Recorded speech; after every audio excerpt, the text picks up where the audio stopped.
doing all the Versace campaigns and working and doing all the shows and everything. There's nowhere to go anymore. I'm writing this down. From judgment to understanding. We're moving in and out of balance continuously. So don't expect to be in balance all the time. It's a journey of backwards and forwards. We take on a lot of worry that isn't ours. Everybody from their own point of view is right. The whole money system and all the systems, they're all conflicting. They're all very illusionary. Oh, gosh. Yeah. No, look, I want to fight you on this. I want to scream. I'm glad I'm in an apartment because I want to scream. When positivity and love come to you and you are of destruction, you don't know what to do with that. That will break you down so quickly because the opportunity of consciousness is to rise, not to go down.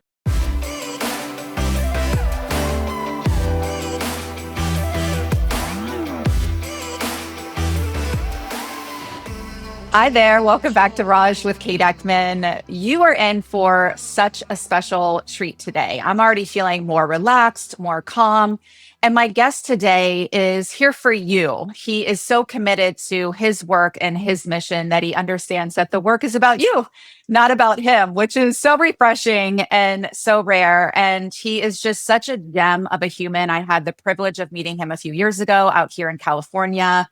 And he's worked with some of the biggest stars in the world, but also all walks of life. And he's really going to help us with our wellness journey and give us some practical tips and things that we can be doing to really manage the ever-changing, ever-chaotic world. So, Yogi Cameron, thank you so much for being here today. Thanks for having me. This is going to be a treat because I said to you before we hit record, you're someone who we all could have gone on so many paths in life. But for those who don't know, you are a former Iranian supermodel. You starred in one of the most iconic music videos of all time, Madonna's Express Yourself, which I do want to hear what it was like working with her, because that's once in a lifetime for any of us. And you had so much success in the fashion and the beauty worlds and really could have done anything with your life. And you chose to go on this mission and be a yogi, obviously, and study Ayurvedic practice. I always say Ayurvedic. Say it for me. It's Ayurvedic medicine, yeah. Ayurvedic medicine, and you're a practitioner in that and committed to holistic health. And also, your childhood really set you up for quite a journey. So when you think of your life this far, I won't even say your age. You look 30 years younger than you are. But what is this passion and being in this world now? Where do you think that evolved from, considering your background? Well, we follow astrology, Vedic astrology. So from that, we learn that we come into the world with a certain temperament, which Ayurveda speaks about as well.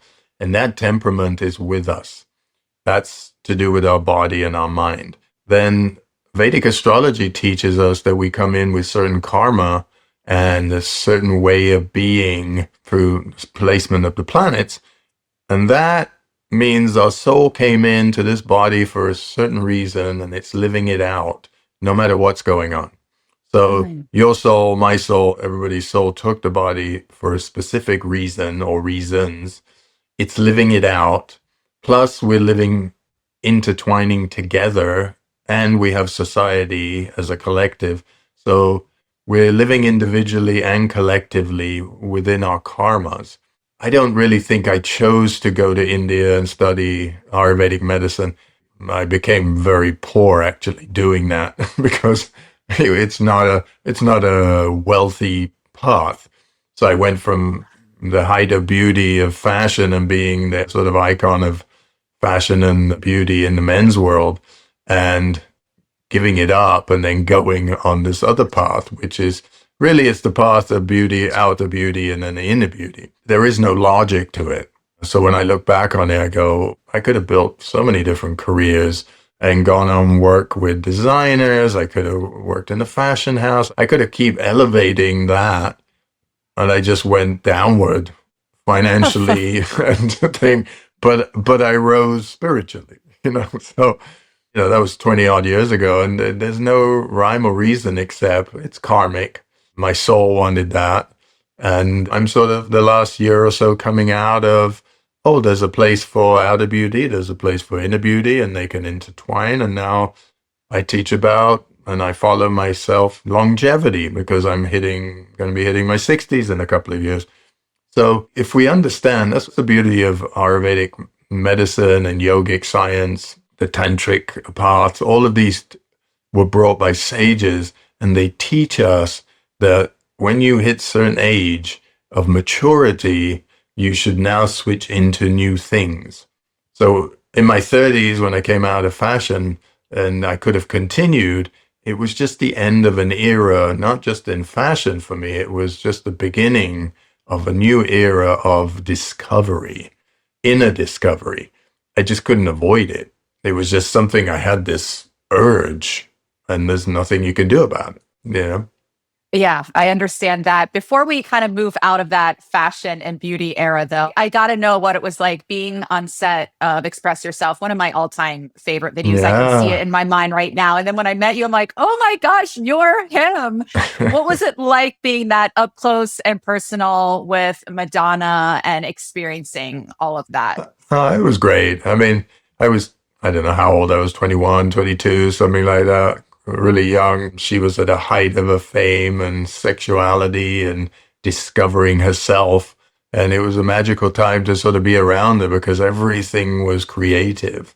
And she just was a fireball of creativity. So the people around her, the places we went, or when I went to shows or I went to backstage to watch them rehearse dancing, whatever it was just always magical because the intensity that she works with is just great. And you can see it today. I mean, she's still on fire, still going. She's still excited about life, and those are rare souls who do that. When you do have that, I reflect back on it and go, at that age, you were sort of privy and part of something quite big and magical and creative. And it took me into the next aspect. That was one of the things I said was, after this and doing all the Versace campaigns and working and doing all the shows and everything, there's nowhere to go anymore. It's sort of reached that pinnacle which is beautiful. But at the same time, you have to make a decision do I repeat the same thing and eventually go sort of, you'll end up doing catalogs and nothing will be that interesting to you anymore? Or do you now step off that ride while it's going, it was going at 100 miles an hour and you're stepping off it at 80 miles an hour? It's better to do that. And that was something that I chose sort of to do. But the next thing was guiding that anyway. I just didn't know what the next thing was at that point. Did you feel out of sorts in that world at all? Because it is a world where there's so much ego and there's so much emphasis on the superficial, and you have so much depth and wisdom and no ego, candidly. So what was that like to navigate? Again, you were a kid, more or less, but I'm just so curious because I'm on these sets with TV and modeling and whatnot, and the vibe is jarring. Yeah, I mean, there's a lot of ego. I still have ego. We all do. We work out of it at times. Just to put this into context, ego just means, I always describe it as this. Ego is like a mirror. When you get too close to it, you only see yourself. When you pull back from the mirror, it starts to reflect everybody else in that mirror. So the ego isn't a bad thing. It's just how you use it. So yeah, I had my ego there and I loved it, and fashion was great to me. I really enjoyed it. I didn't feel the rejection that certain people did. I just understood, well, a client is not rejecting you. They just don't need your face. They need somebody else's face. It might have to do with color. It might have to do with style. It's not a personal thing. Once I understood that, then, and I reached a certain height in fashion. I did so much. And I was blessed to do so much, and there's nothing to complain about. I can't look back. I was supposed to be in Janet Jackson's video that Herb Ritts shot, and I didn't do it. And I was supposed to be in, another video, and I didn't do that. And when I look back, I go, somebody else was supposed to do it. When I said no, maybe my ego said no, because I thought, oh, I'm doing Madonna's video, and I shouldn't. So ego does come into it. But I had an amazing time, and many people came up to me when I went into this more spiritual, medicinal world and say, aren't you happy to be out of the fashion world? Isn't it so superficial? And I would say, Name me a world that isn't superficial. Everything we have. That's why yoga says that the world is Maya. Maya means illusion. Because Mm, because whatever's going on in your mind and whatever you're thinking about, that is your truth. But it's not real. I don't like myself. I like myself. I don't like them. I like the other person. I like this style. I don't like that style. All these likes and dislikes and opinions, they're all illusions. None of them matter, and none of them are based on truth. So if I say, hey, I like your hair, there's no truth in it. It's just something that I prefer. But maybe tomorrow I actually don't like it. So what was the truth? Right. So mm, I started to, when I went on the spiritual world, I started to understand that more and more. So I would say to people, I had a great time in that illusion. It was good. You can still be kind and loving in the illusion, and you can be a real in the illusion. ugh, That is a choice. That part of it you choose. mm, Right. So none of it is good or bad, and all of these things that we perceive. Fashion is a business. If you understand that, well, you make money from it. But then trading is a business, owning Microsoft is a business, whatever, it's all. Can you say one is less superficial than the other? mm. you know so we just think because we compare it to spirituality, and spirituality is only there to help you evolve and advance. And for some people, it may mean they have to live the most destructive life. I mean, when I look at the people creating wars today, I don't think they're bad people. I just think their illusion is much more thick and deeper than my illusion or somebody else's illusion. So I'm not judging them for doing bad or good because I'm not the creator, so I'm not putting that force on them. And if I do judge them, then I'm putting something on them that they don't deserve.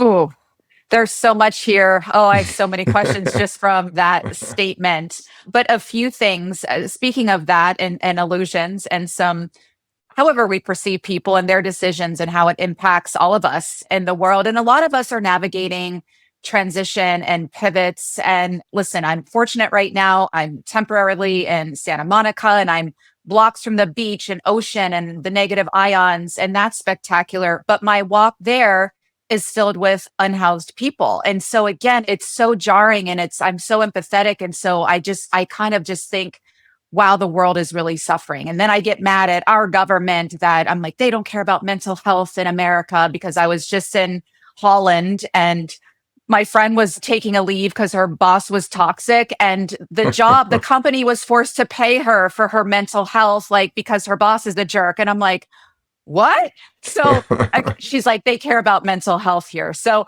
that was something. But you've made so many epic transitions, whether it was from leaving your home country of Iran and you were in London where you got discovered as a model, and then you're here in the States, well, really all over the globe as a supermodel, and then you leave the glitz and glam and go to India, and it's probably hot and quiet and uncomfortable. So I'd love some navigation around how we can kind of manage the transitions, if you will, even if people aren't leaving their home city job, but the world is under major transition. Yeah, yeah, yeah. Oh, Well, I kind of correlate this to 20 years ago. I used to spend about 22 hours with people with Ayurvedic medicine, going through, looking at your eyes, skin, talking to you, and everything else. 20 years on, people don't have the patience. They don't have the patience to listen, and they don't have the focus to take things in. So now I literally spend 20 minutes with people. So that's where we are in the world. We have to move with the world. We'll fall behind if we don't. So most people sit in the fear of things and they tell themselves a story, and then they believe that story, and then they live that story out. That becomes your conscious level. That's a choice. So I'm only going to deal with choices. The things that are just happening in the world, like war here and disaster over here and an earthquake there, I can't do anything about those things. They're too far away. I can donate money. I can, unless I'm going to get up, physically go there, I can't physically do anything about it.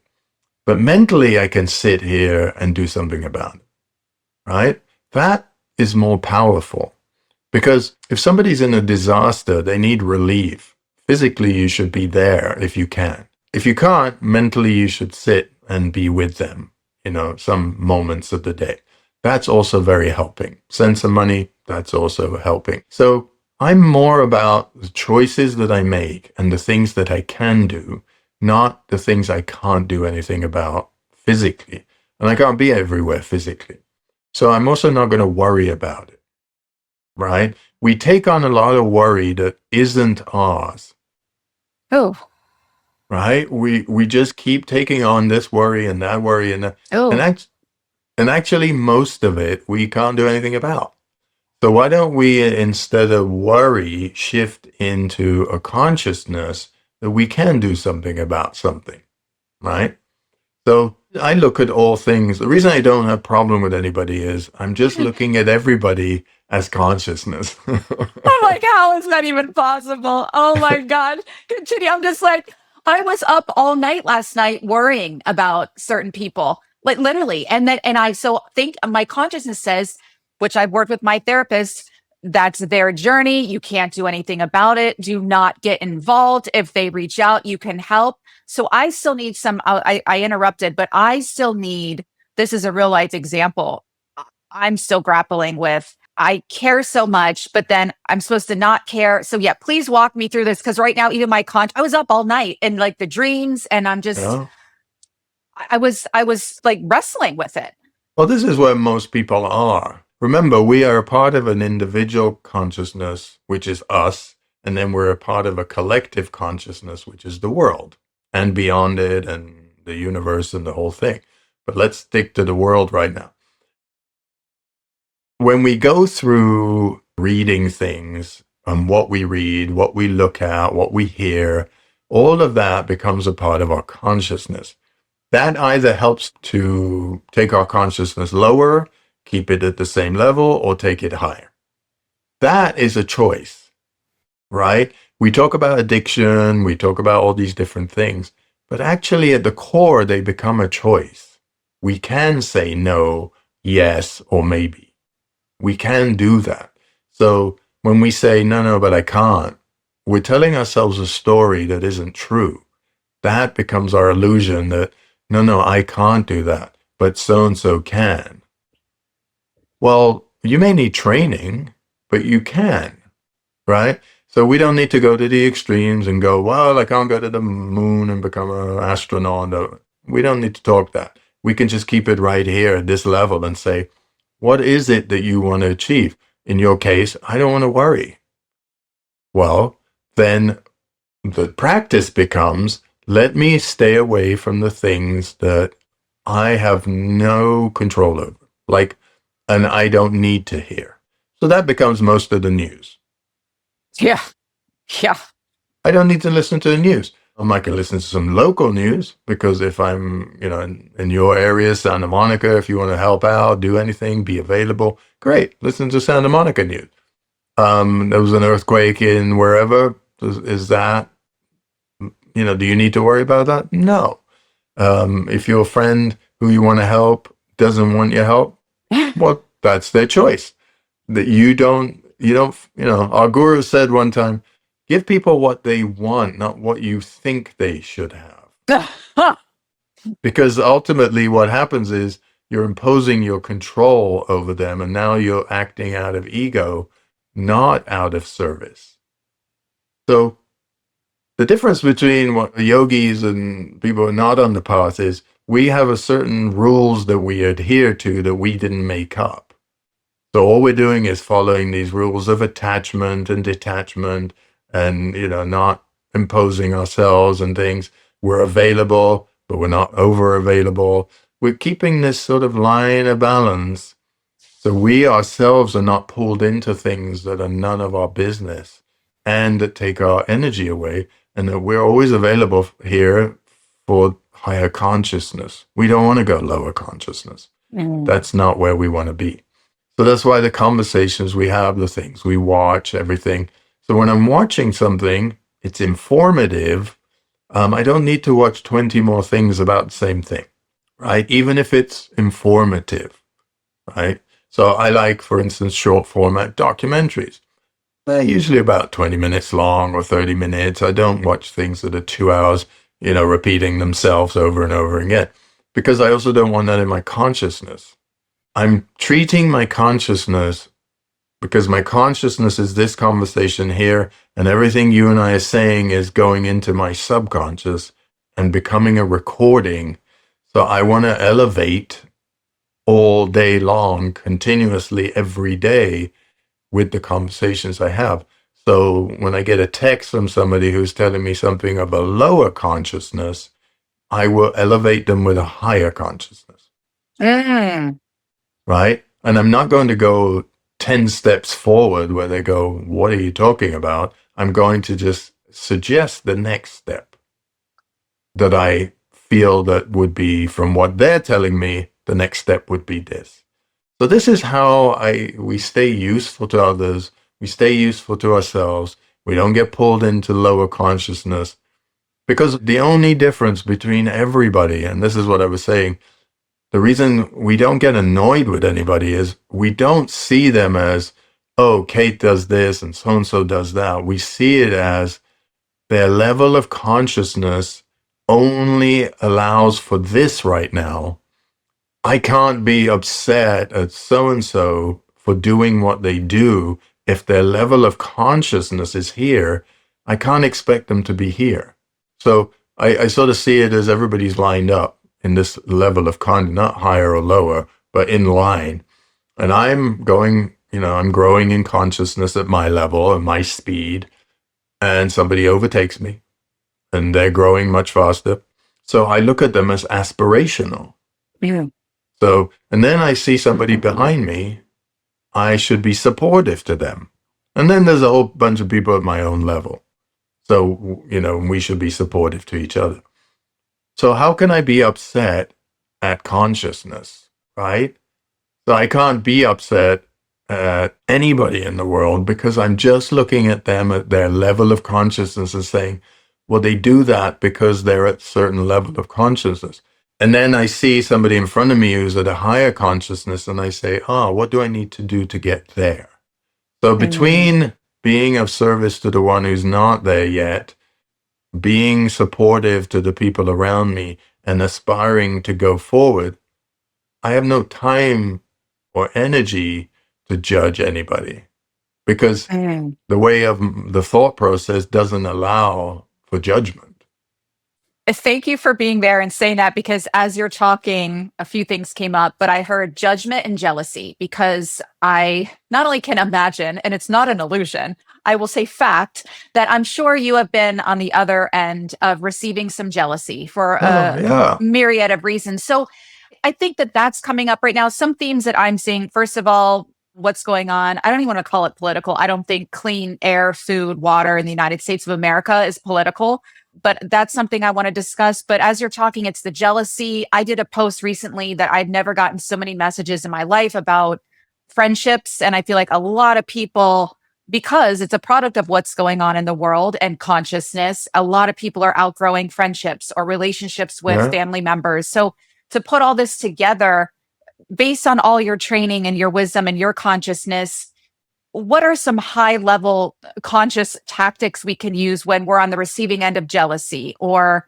judgment, or we're judging someone? For me, I don't have the jealousy thing. Mine's a little more judgment, not like, oh, you suck, but like, oh my gosh, your life could be so much better if you would do this work or hire me or hire Yogi or go on this journey. And I think their unwillingness or lack of desire to even step into any of these teachings, I do judge, and I'm calling myself out, because it's like, come on, especially people who have children. It's like you owe it to your children. I'm not here to tell anybody what to do or to help everybody. People need to help themselves. I'm just a guide walking with you and saying, if I have the tools and I've already done it myself, here's how I did it. And Oh, my tools are yogic tools and Ayurvedic tools. So I don't make up the tool.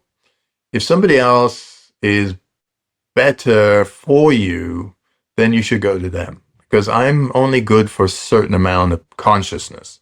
And karmically, I only I'm good with certain people. Now, if I'm giving a talk, it's different. But if I'm one on one with you, I need to look at you and say, karmically, we match. And I can be of assistance. But that's not with that many people. That's going to be with a certain amount of people because we got 8 billion people in the world. There's many other teachers and people because it's to do with the other person. The other person may need an intellectual teacher better at this point, and somebody else may need an emotional teacher, and somebody else may need a psychological teacher, and so on and so forth. So all I'm at the beginning really doing is assessing and going, oh, you would need this. That's too maybe time consuming for me, but I know so and so who does that. Or, well, I think I can give you the right beginning and then I'll pass you on. Or I can take you to the end. Just depends.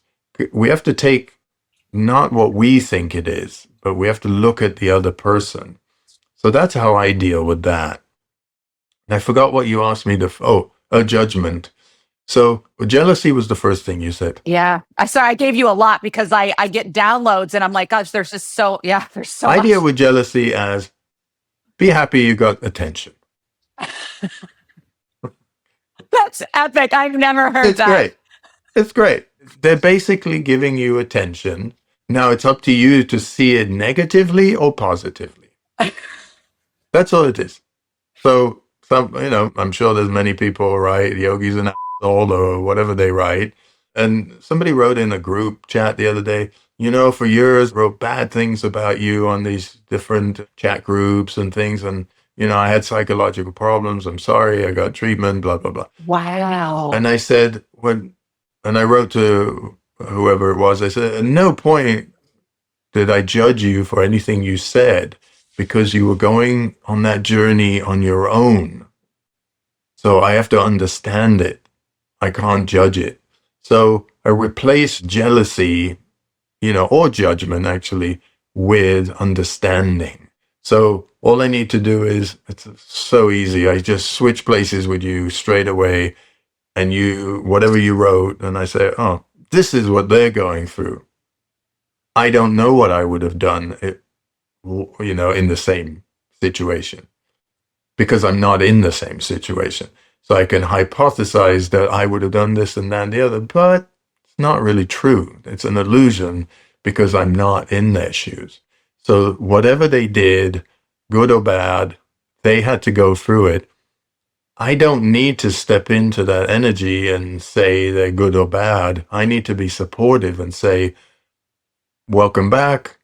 Whatever's happened, I'm glad you're here again, and be supportive because they have the opportunity to now go do that with somebody else that maybe they're not doing that with. We're given the opportunity in judgment, in jealousy, or whatever, to choose the higher path so we ourselves can evolve. And if we don't take it, we're acting more out of the ego, or we're getting too close to that mirror and seeing ourselves. Another practice is just moving ourselves back from that mirror and saying, there's a lot of other people in this neighborhood and things. So a neighbor of ours, sent a message the other day. There's a homeless guy in a car just parked on the other side of the street. Trucks can't get past or whatever. So everybody wants to go move them. So I'm like, why don't you just leave it alone for a few hours and see what happens? Right? And then everybody came out and they're gone and it's all fine. It's just things need time as well. If we just jump in there. So another practice is don't jump in straight away. If you're having the tendency to jump in and say something, that's ego. Again, you got too close to that mirror and you only see yourself. Get back again, take a few breaths. If you need to, go do something else that takes your mind off it. Or if you can sit still, if you're not that hyper, take some deep breaths and breathe for a minute or 2 or 3, and then look at the situation again. The high road, higher consciousness is always the peaceful route, Mm. no matter what anybody else is doing. So that's how we as yogis deal with it. It doesn't mean that suddenly a negative thought comes in my head and I think so-and-so's an asshole or something. It does, absolutely. But that's the moment that the ego needs a little massaging and, get away from the mirror and then realize that person is going through something. I Mm. need to understand it, right? It's not simple as they're an asshole. To tell you a story quickly about thinking somebody's an asshole. Somebody, after 30 years, an old school friend of mine, we were chatting and he was talking about his job and stuff. And then he brought up school and he was like, remember how we were bullied? And I was like, yeah, they were just assholes. They weren't just, he was like, no, they were more than that. They really, I'm still carrying that around. Mm. And I thought, oh, you're carrying it around? You didn't let it go? And he was like, no. Did you? And I was like, I haven't even thought about it. It's just, if I meet that person today, I'll invite them to my house and we'll eat, and we're not going to talk about them beating me up. We're going to talk about what's happening now. Because the opportunity of consciousness is to rise, not to go down. And they weren't there. So I understand that. That's not.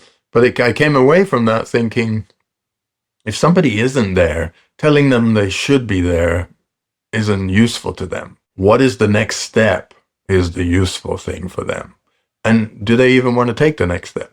So I didn't say, hey, I'm an Ayurvedic practitioner, let's work. Or I was like, end the conversation. If they ever want to reach out, I'm here. If not, Mm. and I can tell them that mentally. I don't need to tell them that, write a text to them or something.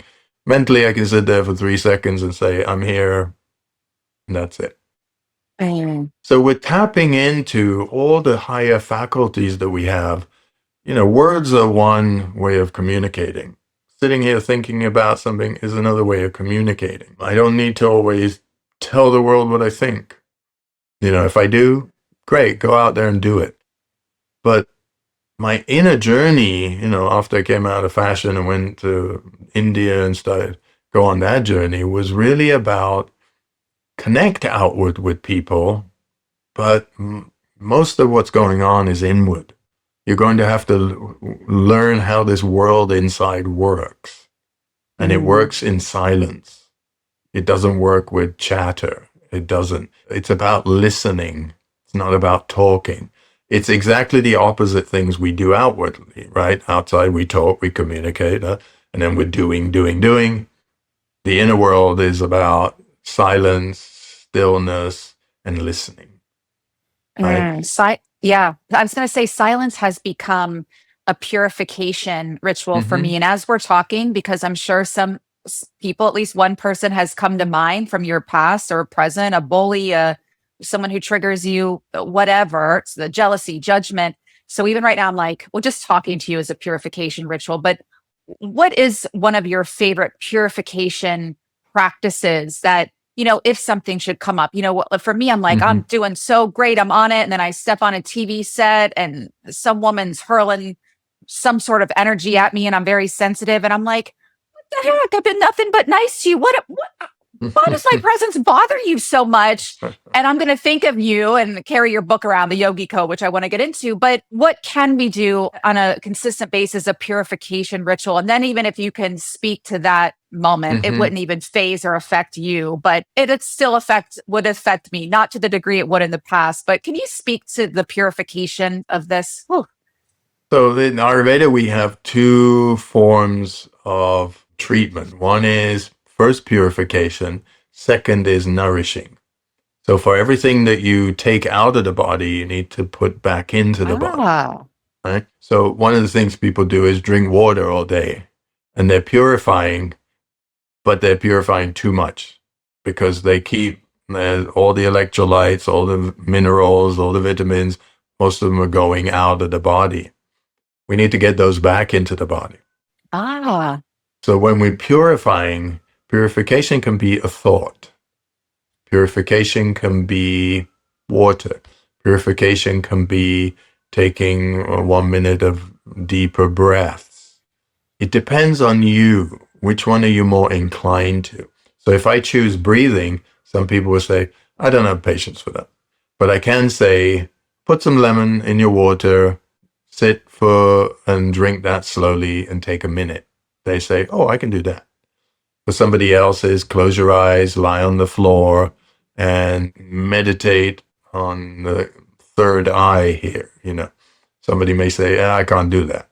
So everybody needs something slightly different. Some people need purification in a physical form, some people in a mental form, some people in a spiritual form, right? So meditation is more in the spiritual form.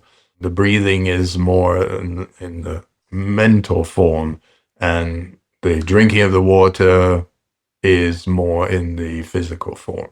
And then you need to put something into the body.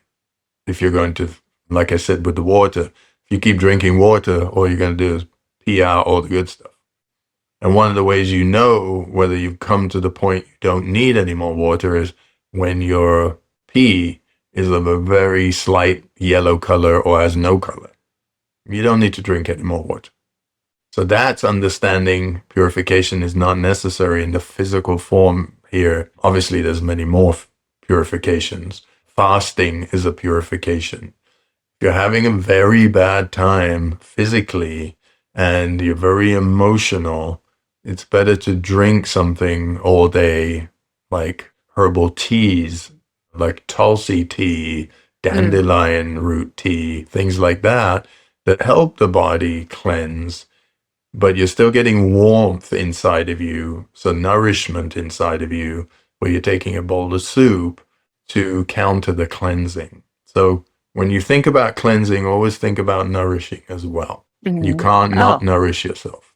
Yeah, thank you for that. As you're talking to, because it's not political, but we're talking purification. And I think of when I'm in the United States versus out of the United States. And we're combating a lot in our society and culture right now. And something that I'm very passionate about that is frustrating me right now. And you're helping me get a different grip and perspective on it. But clean air, clean water, clean food is very, very important to me, not just for me, but for everybody. Because as you know, when we're all eating better and drinking clean water and breathing clean air, when we're healthier, we're happier and we're feeling better and we're treating each other better and treating ourselves better and each other. So it's this whole ripple effect. And even now I'm seeing things where more chemicals are allowed to be dumped in our food and onto our earth and poisoning children. And I literally get so upset about it, and rightfully so. And you've talked about how I can manage some of this, but I think we all have the right to, especially in the United States of America, clean air, water, food. And then I get upset because I'm like, well, I'm fortunate enough. I can go to Erewhon in Los Angeles and have my $25 5 pieces of cauliflower that is going to nourish me. And it's very good. But even me, I'm like, I am so sick of spending like $50 a meal to eat healthy that I'm not poisoned. And I can hear you saying like, well, cook it yourself, Kate. And so that's my next step, is just preparing my own food. But I'd love your perspective on this and how I can kind of manage it a little better in terms of the anger and frustration. And I love my country. I don't want to leave. And then I'm like, well, let me just I was visiting my friend in Amsterdam. We go to the grocery store, which I was like, what is this? Because it's not filled with processed food. I had the most delicious, healthy, fresh homemade salad for €6. Something similar here would be $30 and not as good or nutritious and would have weed killer all over it. So without going on and on, which I already did, can you speak to this for me? Because I know you'll calm me down, but I am really fired. It makes me angry. And then my stomach, again, I woke up because I went out to eat last night, last minute. It wasn't some super overpriced place. And so I'm like, they must have cooked with seed oils or something because I was up in the night and then I feel sick all morning. So it's frustrating. Yeah. Most people feel like you. How do we deal with it? First of all, we don't worry about it. Oh, but that sounds impossible. Well, what it does is helps us to see things clearly. Worry clouds our judgment. Worry brings in the ego, because the ego gets frustrated because it's saying, I am getting poisoned. But if I don't want to be poisoned, I'm going to have to be clear-headed. So Ayurveda, this is just Ayurvedic philosophy, is go to the root cause. So the root cause here is my frustration, first of all. I'm reacting to something. It's not within me. The poisons and everything, air and stuff is outside. So I don't have to worry about it. I want to do something about it. So worrying is a distraction from doing something. Because once we worry about something, we're clouded in our judgment. Then we go do something that actually we didn't want to do. So that's why I'm breathing in the same air you are. I'm drinking tap water. I'm not buying, $20 bottles of water and stuff. I'm eating less. So I'm eating one main meal a day of rice and legumes and things. I'm not eating a huge variety. I'm going to the farmer's market once a week because I know they supposedly don't spray. Yeah. But they may. And that's okay too. I'm going to have to be okay with the world that I live in. Oh, God. Oh, God. Yeah. No, look, I want to fight you on this. I want to scream. I'm glad I'm in an apartment because I want to scream no, I'm not okay with this. Well, you can also not be okay with it. That's a choice, right? And it has to do, we're going to circle around and zigzag here a little bit. That has to do with your fiery nature. I don't have that fiery nature.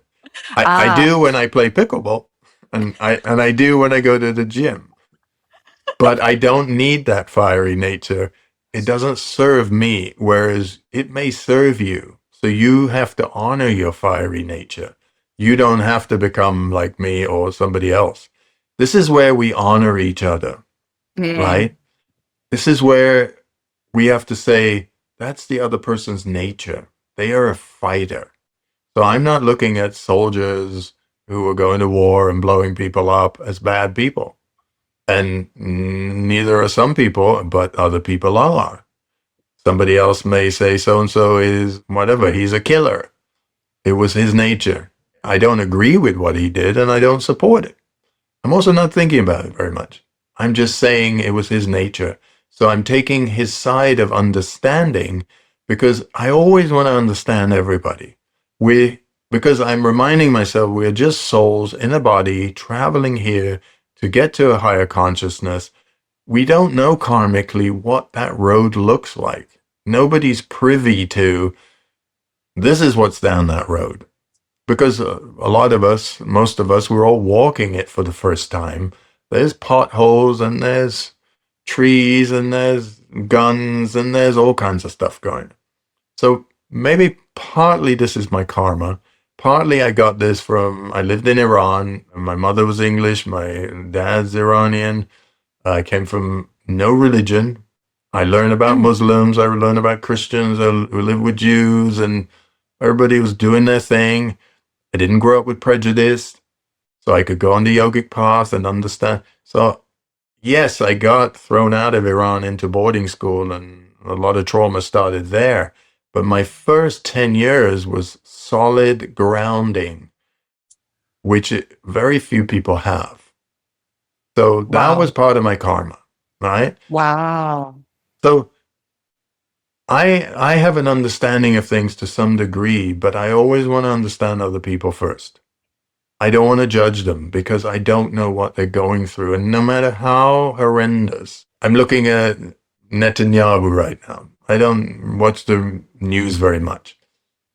He's a soul in a body. He's in turmoil. He's in chaos. And he wants you to be in chaos too. Because somebody who's raging in chaos doesn't know peace and doesn't want to know about peace. Ooh. Right? So I'm understanding him. I'm not supporting him. I'm not looking at anything that he does of any, none of it is of my belief, but I am understanding him. That makes me understand that he is a soul traveler on the earth, as I am, and he's doing things, and he's waiting for everybody. He's reveling in everybody's hatred and conflict. And the more we all give him our conflict and hatred, he's loving that more. That's what keeps him Oh, going. But if we all turn around and sit and give our love to him, that's going to really bother him. That's going to be so destructive to him, because when positivity and love come to you and you are of destruction, you don't know what to do with that. That will break you down so quickly. Imagine billions of people around the world sat right now for, I don't know, between children and whatever, we've got about 4 billion people. We all sat, even for 5 minutes, and we focus on this one guy, on Putin or whoever's creating destruction. Their body might explode, literally. They wouldn't know what to do with it because they are waiting and they're living in fear. And their fear is so great, and they are invested in fear, right? And conflict and things. And you turn around and you put your arms around them and say, I love you. I can't not love you because you're my soul traveler. You know, you've just gone down a dark road. It's like an alcoholic. It's like, whoever, right? I can't say he's an alcoholic. I can't be there. No, they're just going through a bad time.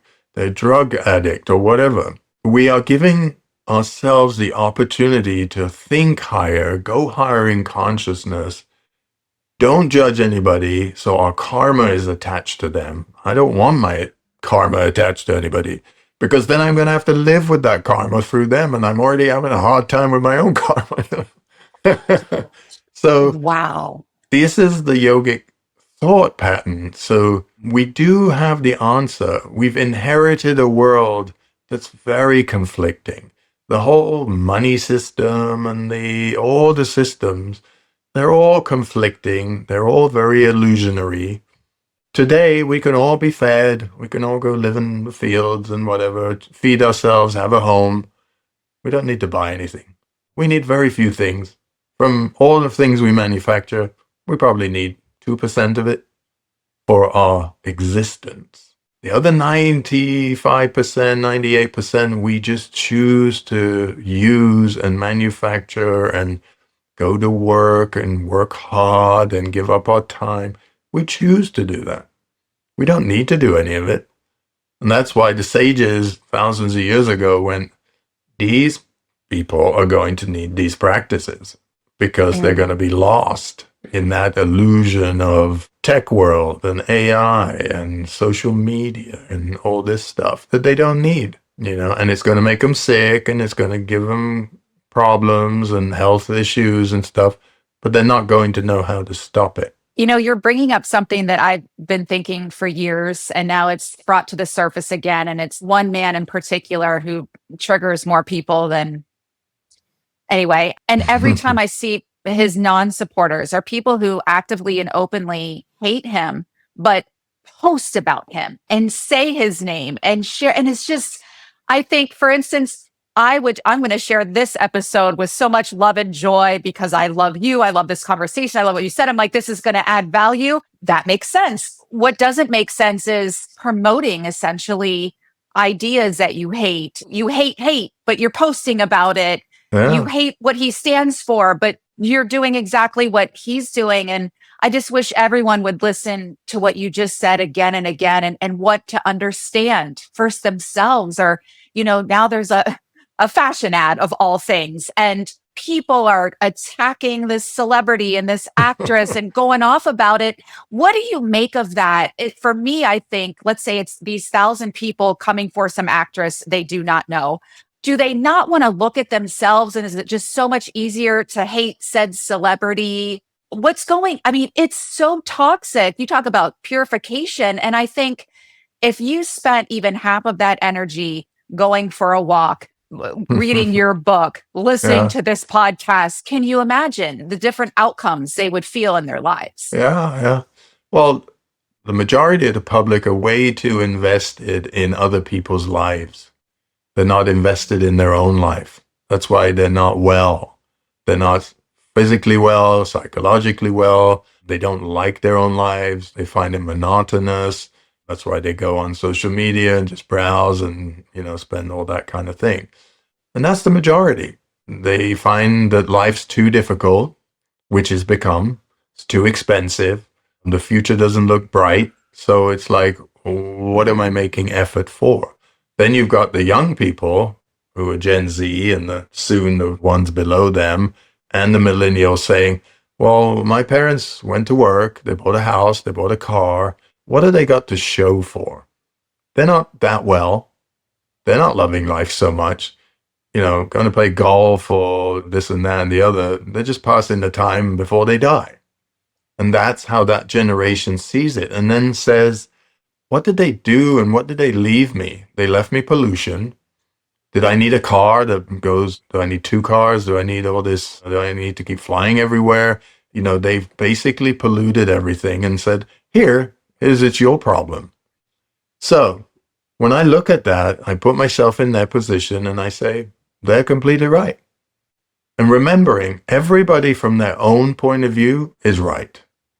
And our guru says that, and she says it for a reason, which is put yourself in somebody else's shoes, and you will see that they are right. So no matter who's saying what, I look at that and I say, not what is somebody saying. I'm not that concerned with that, because what they may be saying is they just picked it up 5 minutes ago. It may not even be their belief. They picked somebody else's belief. How are they saying it? Is this person in pain? Are they in joy, in how? All these thousands of people who attack somebody, they're deflecting all their pain and all their things in a word that we will say it's judgment. But all they're doing is deflecting. I don't want to look at myself. I don't want to think. And then you have the people who are opposite that, who just judge themselves all the time. Right? So neither of those are useful. Right? You know what I just heard, Yogi, is so I think of my daily walks, and I was in Venice, now I'm in Santa Monica, so it was a little more colorful down in Venice, and just like the super loud music on the bike, it was just chaotic, as you know. It's a little more peaceful down here on my beach walks, and you're helping me feel more connected to my fellow humans. And the people who are super loud with the music drive me crazy. I'm very sensitive. I'm trying to have it's just, but you're helping me feel more connected through detachment, where just like a woman who walks by right now and is wearing a blue shirt, I don't care that her shirt is blue. I'm not going to think about it at all again today. I barely notice.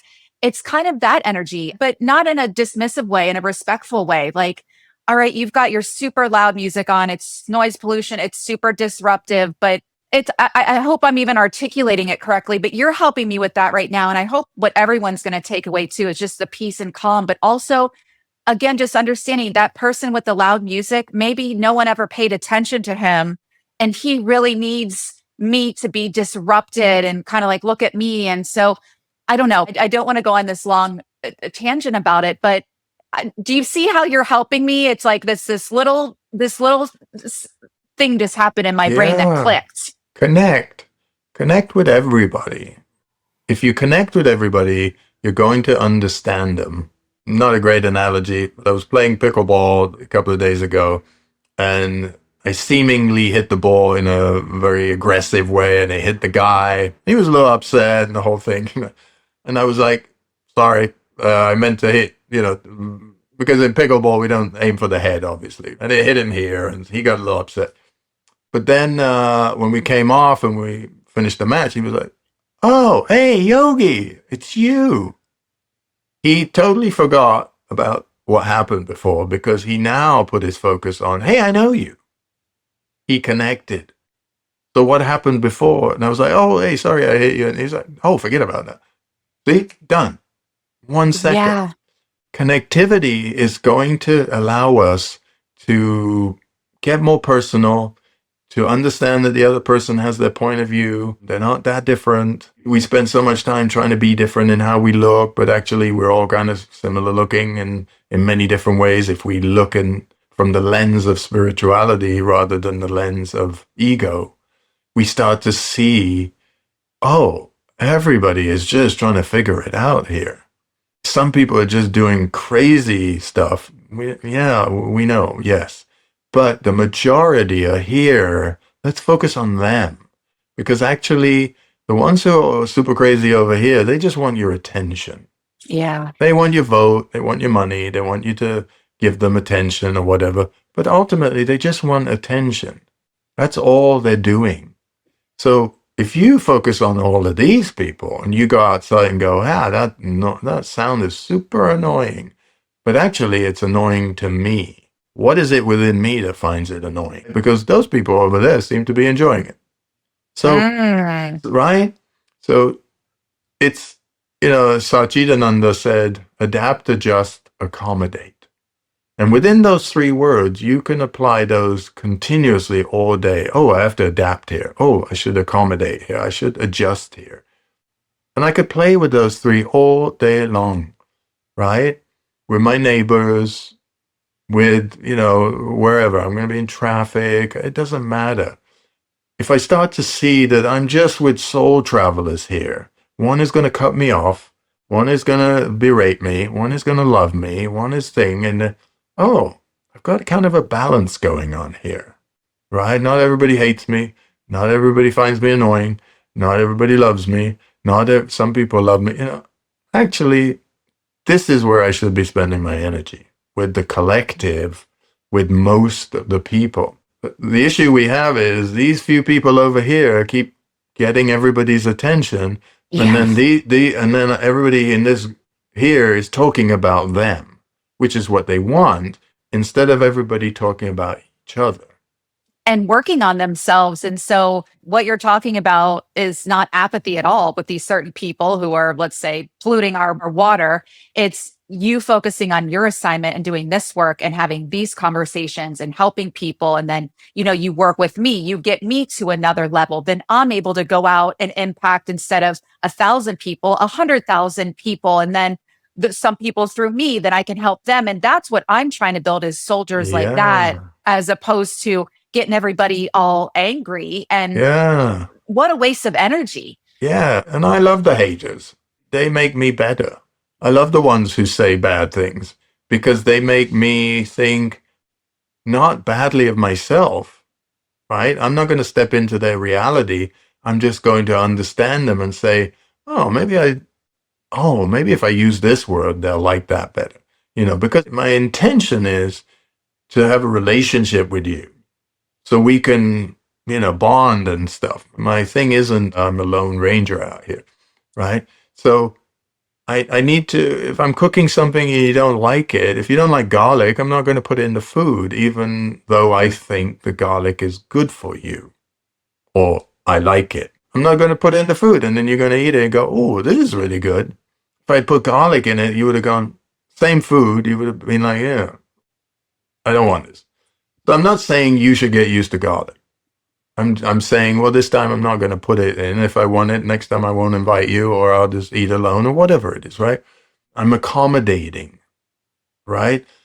But within everything we're talking about, we still have our own prakriti, which is our own nature. We're still going to have to honor it, right? And we're still, some people are destructive, some are so loving, but there's a loving person in all people.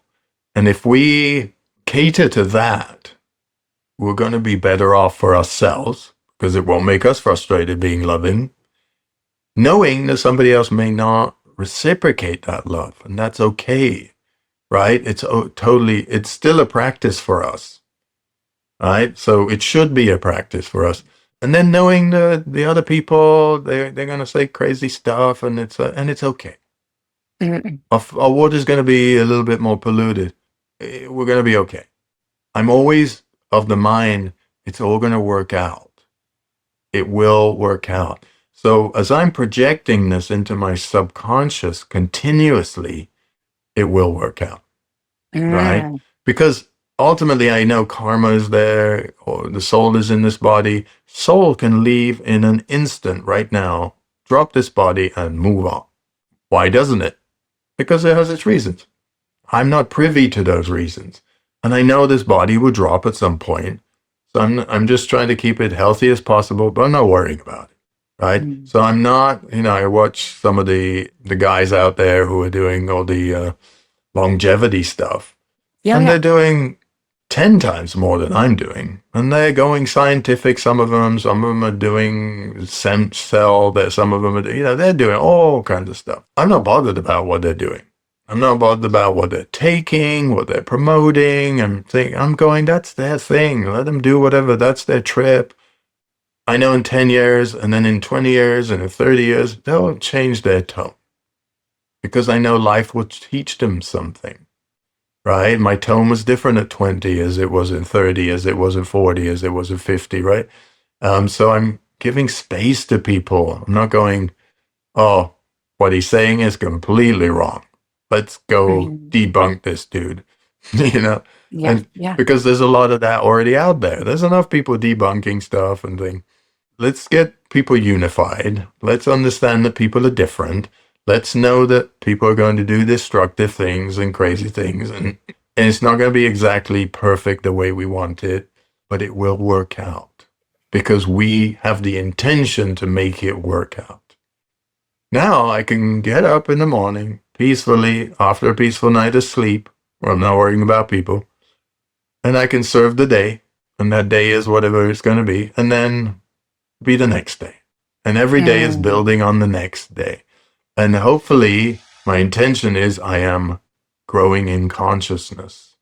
And I don't know where everybody else is in their conscious field. And I'm not, and I don't need to know. Right? Mm. So that's my prakriti. That's my way of being. And by no way should it be anybody else's way of being. Because because it may not serve you. It may seem very peaceful.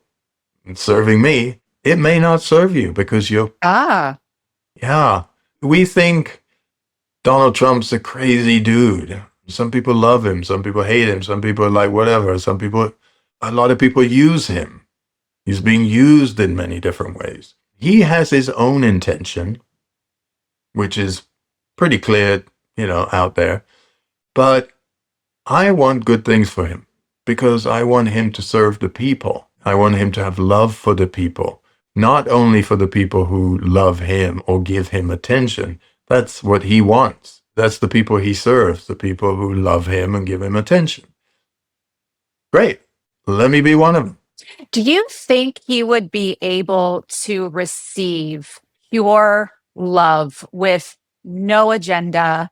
Again, I'm just this, I've never even thought about this. I feel like his self worth is not at a place that if I just went and loved him, I'm like, I don't need your money. I literally need nothing from you. I just want to love you. Every day, can I come and bring you some good food and hug you and tell you you're amazing? Because when I think of him and I think of Elon Musk, and they've said it publicly, I think of childhood trauma from daddy issues and things like that. And both of them need so much love and a hug. Nobody wants to give it to them, even their own families. And Yeah. maybe they brought that on upon themselves. But just from a total neutral place right now, would those two men be able to receive pure, genuine love? Yeah, of course. You think? Yeah, because we have the people operate mainly out of the head. The brainiest, smartest people in the room are all in the head. Then there's the heart. The heart is all about ecology and consciousness and love and support and nurturing. We want a little combination of these two working together, a little bit more heart than the mind. Those guys are all mind, right? They were made like that. And then they came their soul chose the parents that they came through to become like that. The soul chose that. And that's why we honor it. I have no problem with people like that or Putin or whoever because the soul has chosen that role in this body. So I don't understand it. I don't need to understand it. I just know that they are soul travelers. They're doing their thing. Do I support it? I don't support a lot of it because what I support is good for everybody. Yeah. Not for a certain thing. And our society doesn't work very well because it's kind of tipping and keeps tipping one way. And people are becoming more wealthy and wealthier, and other people are becoming less, and they can't even pay their rent anymore. I have been a part of that as well. because I've been somebody in society. Now, I've been a lot more fortunate, but again, I don't put it down to my smartness. I put it down to my karma. And if I've been so fortunate with my karma, I mean, to be blessed to go on a spiritual journey. Most people think I was blessed in the fashion world, and I was. It was amazing, beautiful. But to have a spiritual awakening, have a guru, have all this, be in a loving relationship, have all these, have a beautiful child, all this stuff, it's beautiful. Most people can't even, fathom that. And I don't have, money issues. I can pay my rent, all this stuff. So I'm looking at people who can't and say, I totally understand them. Because actually, when we go to the extremes, everybody suffers. So people who have billions, like the people you're talking about, are in great suffering. They just don't know it. And in that quiet moment, when they're alone sometime, they do know it. Oh, that's why they take more drugs, I thought, Or, allegedly. or whatever they take, or how much self-loathing they have, or they go and, I don't know, go to war another time. Whatever it is, that's no different than the other spectrum of the pendulum where somebody can't pay their rent and they're suffering, right? Wow. We want to be in this middle ground where we understand these people. We understand these people. We are a support to these people here because they're suffering, not having enough. And we're also of loving to these people because they're also suffering. Because if they weren't suffering, they wouldn't allow this to happen, right? Do you know what just came to mind? Speaking of the news, can you imagine whether it's Fox News, CNN, MSNBC, TikTok, there's the freelancers on TikTok, wherever. Can you imagine if you turned on especially all of those outlets and people were speaking like this? And I was saying, I'm going to put together some gifts for the president and take them over to him and shower him with love and affection. First of all, I would be quote unquote canceled. I would be, oh my gosh, like stoned to death. But it's so interesting. My mentor had us years ago. We did meditations where we were washing the president's feet to send him good energy and love so that hopefully he received it and behaved more lovingly. And I just can't even imagine if you get on and people, whether it's whatever topic it is, but you're right, there is so much anger and hate. And listen, rightfully so in many instances. But just based on this conversation, it's making me purify my thoughts. And I think spend less time. TikTok is my drug of choice. I'm not proud of it, but I find out what's going on there. I learn a lot, but also I think it kept me up last night because I was thinking about a bunch of things.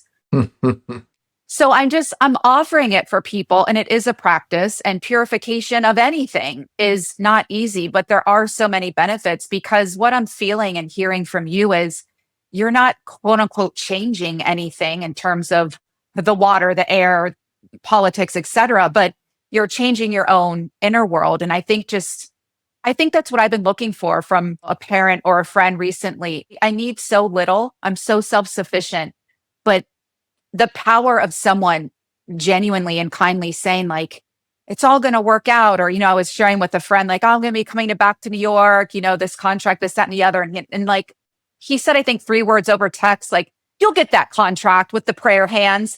And it was just like, yeah, as opposed to the friend who's like, oh, well, what if it doesn't happen? And it's like, why would you say that to me? Like, I thought you liked me. So it's just these little shifts and tweaks that you're talking about. Yeah. Well, when in the yogic tradition, when we say detachment, we're not just saying detach from everything and that's it. We're saying look at things in a different way, right? When you're doing the practice of putting yourself in somebody else's shoes and seeing and changing the word judgment to understanding, if I understand you, now I can see what you're seeing, right? So I can't fault you because that's what you're seeing.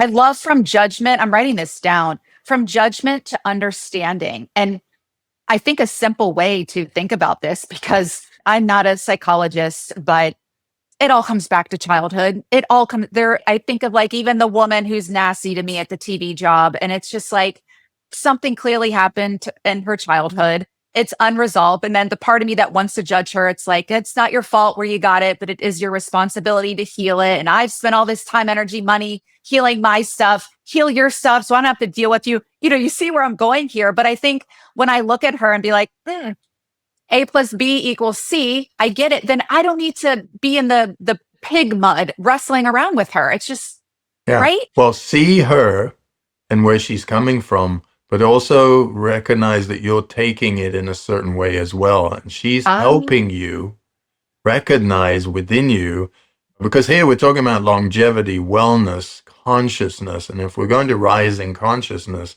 every single moment that we find something annoying is a moment of choosing higher consciousness. So your role is, she just showed me what I'm annoyed about. Let me take that away. And if I'm taking that away, I now don't even need to forgive her or think about her because I just dropped her. I'm now oh, concerned with, she reflected something, right? So when I'm doing that for myself and I'm annoyed at something, then I'm going, oh, yes, I know what this is. This has nothing to do with the other person. This has to do with my way of looking at something, my stubbornness, my thing. So I'm not blaming myself. I'm just taking responsibility. The other person had nothing to do with it. So mm, just reminding people here is, when we're talking about longevity, wellness, mental health, all of these things, this is what this conversation is about. Life in general, our own personal life, how we think, what we put into our bodies, what spiritual things we do. All of this is part of wellness. We can't neglect any part of it.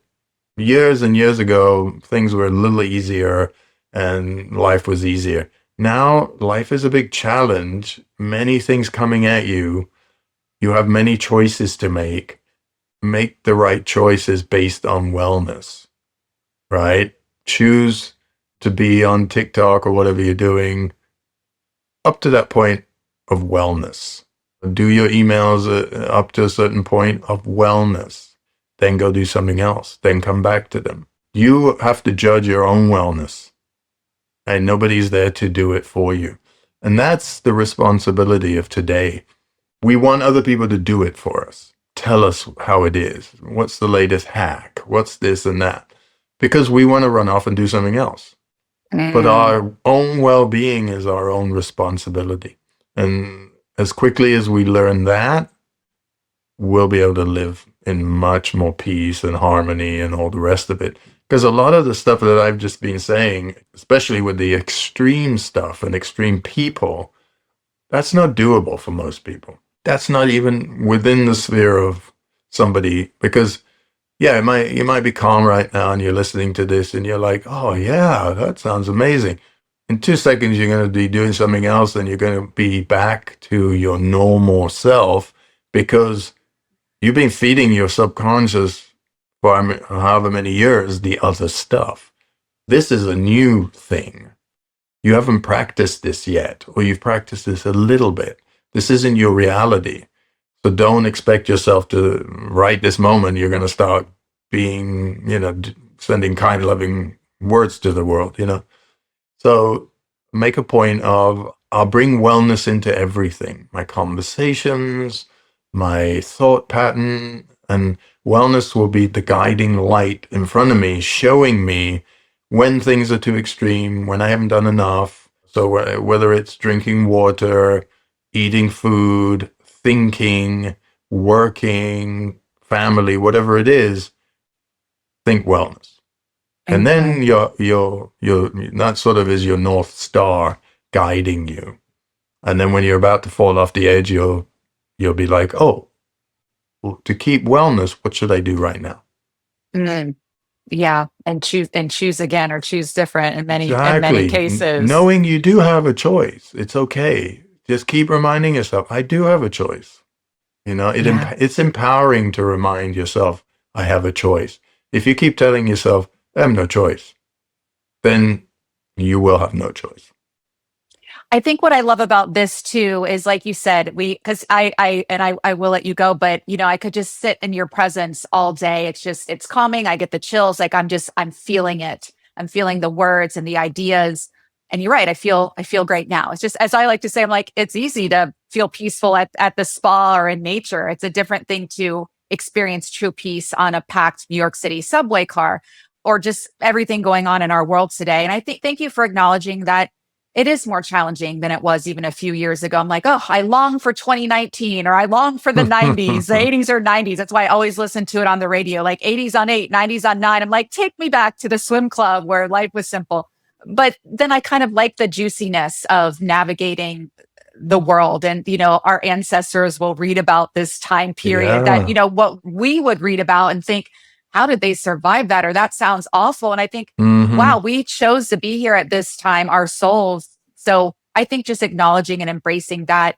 But what I love about this is people can listen again and again, but then take you with them. And I have your beautiful book, The Yogi Code, that you gifted me. And you have 3 other books as well. We'll put everything in the show notes so people can order one or all of your books, have it there on the nightstand and just refer to it. And when they're triggered or they're out of their wellness, they can say, oh yeah, and come back. And then you also work with clients too. But can you just share, I know we've been here a while now, but a little bit, a takeaway or a little insight about your author journey and your books, and then ways we can work with you. And again, it'll be in the show notes, but just so we can take a little Yogi Cameron with us everywhere we go to stay on track.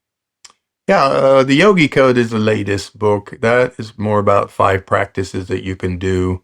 The first book was The Guru in You.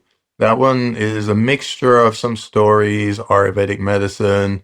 It's a very light book. It's a good place to start if you haven't started already. The one plan, really, I set it out as a whole year, bit by bit, daily reading, 5 or 10 minutes, and then apply. So it's an application book. We have inspireliving.co, which is our free site where all the Ayurvedic videos, Jema, Yogini Jema and I do, whether it's diet, whether it's postures, yogic practices, it's all doable stuff, and most of it is there. Our latest thing we're doing is called My Temple, and that's at mytemple.love. It's a wellness center, a hideaway, a getaway. We don't promote it a lot because it's right here in West Hollywood. It's by appointment only, and it's experiencing something of wellness, self-care, self-love. It's a mixture of yogic science and Ayurvedic medicine that Jema and I do. And then on the site, you'll also see that we've launched some Ayurvedic oils, and we are big proponents of oiling the body. The reason is it's simple, but it's effective. And in today's age where people don't have the focus, right at the beginning, I said I used to do 2-hour consultations. Now they're basically 20 minutes because people don't have the focus. When you oil the body, you're treating the biggest organ of yourself, the skin, and nobody takes care of the skin. And I could go on and on with all the benefits, but one thing, people are tired all the time. That tiredness sits in the Oh, skin and the muscle and the bone, in what we call the deeper tissue. There's no way really to get in there. You can have a massage, but how many times are you having a massage? This is self oiling, which gives you a light massage, but then you're lying down. We provide a 10-minute meditation that you do, deep relaxation. It's called the alpha zone. And what happens is during that time, the oil is going in your body. So mentally, you're going on this journey within yourself and releasing tension. But then the oils are helping to nourish. Remember, we spoke about cleansing and nourishing go yeah, together, yeah. right? We don't just cleanse, we always nourish at the same time. And those oils are nourishing. They're going through the 3 layers of the skin. They're eventually getting into the bloodstream. So they're affecting the organs as well. This is something that everybody can do. We've been doing it for many, many years, and it's part of our longevity and wellness story. And when we were thinking about, what can we give to people? Meditation is difficult. People can't sit still, or a lot of the Ayurvedic practices, people don't make time for it. Oiling your body for 20, 30 minutes in the morning, even if it's 15 minutes, You can get on and do other things. You can do the meditation itself. Everybody can do that. And it's so effective. So on mytemple.love, you'll be able to read more about it and what it does scientifically and all that. So that's our latest thing that we're doing. Because when we did Inspired Living, we thought, and that was a good 8, 9 years we did that. We were in a different decade, and people had more focus and attention and gave more time to it. People are now Mm, giving more time to wellness, but they're not giving more time to practice. mm. So this is oiling the body is one of the great ways you can give yourself a lot of self love, obviously, but self care in a very potent way. Wow, that's so beautiful. I'd love to come check it out. Thank you for Yeah, that. And please. just thank you for not only all the work that you're doing on the outside, but on the inside, and just the gift it is, with even just sitting in your presence, even on technology here. I can't wait to give you a hug in Hmm. person. It just what you're doing for me, and it just shows me the importance of keeping my instrument fine tuned. So Hmm. what I can do for other people, and how my healthy nervous system can be of benefit to everybody, like whether it's the guy at the grocery store, my best friend, or whomever, and my clients. Thank you so much for that. I'd love, just on our way out here, this has been such a beautiful gift. Thank you so much. Something you could leave us with, or I know sometimes everyone's like, I'm fine or I'm okay, but on the Hmm. inside, they're really struggling or grappling, and pick your issue right now. I really do feel for humanity now more than Mm. ever. What's something that you can leave us with that has really helped you, and just even as you tune in intuitively, maybe something that you can leave us with to nourish us? I think one of the things that's helped me a lot in the last few years, because there was a period of time where I was thinking, worrying about launching businesses, all these different things that were just uncomfortable. One thing I've noticed in the world is we become very masculine, and Mm. too much masculinity creates heat. So the Ooh. the ecosystem itself is kind of burning up. That's why we have all this toxicity in the air. We have all the aggravation and all of this. We also don't want to become too feminine. Too feminine becomes too nurturing, overbearing, and it's just as bad as too much masculine. So what's helped me is come in the middle. Be in the middle ground of using both your masculine and your feminine. Because when somebody is becoming too feminine, they need you to show them a little more masculine. Bring them back. When you are yourself becoming too masculine or feminine, bring yourself back. So you bring it back with diet, with breathing, with all of these techniques that we spoke about. They are all about balancing masculine and feminine. So the earth is showing us that we are just become too forceful, too masculine. So fires and Mm. floods and all the different things and the wars and this and that, the economy, it's all masculine. It's all driven by that energy within men and women. So learning more, reading more, understanding more about how to balance your own masculine, feminine, that will give you in your own body wellness, in your mind wellness. And once you start to do it and take an interest in it and understand it, you start to catch yourself during the day. Like I misunderstood my own sort of fire within my body, because at one point I was building something and I was pushing and I thought, oh, this is how you do it. You push harder. But that fire within my body was having a bad effect because I'm Ah. not that fiery. Fire playing sports is different than the agitation of fire. Agitation of fire burns within us. It creates acidity. But when you're playing sports and you're using that fire and that masculinity, it doesn't create acidity, right? Because you're putting it out all the time. Your focus is outward. You're hitting the ball. You're doing those things. So when I understood and I started doing different practices, oh, I have to balance masculine, feminine. Then I started to have the right temperature in my body. Because at one point I was just sweating so much during the night. And it was because I was worrying about something or my mind was in something. So I had to start to go back into the yogic techniques, understand. So these are all Ayurvedic and yoga based knowledge.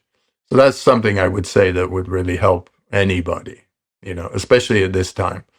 Because if you're too hot and you cool down, you'll have more balance. If you're too cool and you warm up, you'll have balance. Mm. And it's not that we stay in balance at any time. We're moving in and out of balance continuously. So don't expect to be in balance all the time. It's a journey of backwards and forwards. Yeah, thank you for that. And just even thank you for sharing. Because I wanted to ask you earlier, what are you still wrestling with or struggling with? Because you're human too. And so I even appreciate Oh, you daily. bringing that up. Yeah. Daily, daily. The journey of consciousness, like I said before, it's an opportunity to keep growing in, not sort of higher or lower, but just on your own path.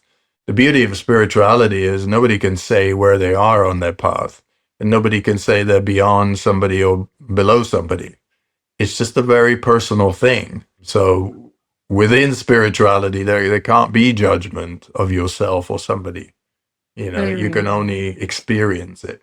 You just brought me back to my swimming career, which I loved about swimming. You really are in your own lane. And you're right. I was never judging the person next to me. You have to focus on your own race. And it's just like, yeah, I want to beat this person and you can race them. But I wasn't thinking about her hair or if I liked her, didn't like her, or where she grew up. It was just like, win, go fast. But you do Hmm. that, nothing to do with her. It's focusing on your own race and your own technique. So gosh, I mean, I could just go on and on with you. And I have 100 more questions, but we'll have to bring you back another time. But Yeah. in the meantime, everyone, please pick up one or all of his books. Check out the sites. It's all in the show notes. So we can all keep going on this journey and it's all going to be okay. We've got this, but also acknowledging and taking responsibility for our unique role in all of it and really having more of these kind of conversations and connections because right now I feel so lit up like I've had a very nourishing meal and actually slept really well last night and it's a testament to you and the work that you've done. So thank you so much. Thank you. Thank you so much. This was so fun and thank you again and thanks to all of you for being here. Please check out Yogi and let's keep this conversation going and we'll see you next week right back here on Raj. Bye everybody.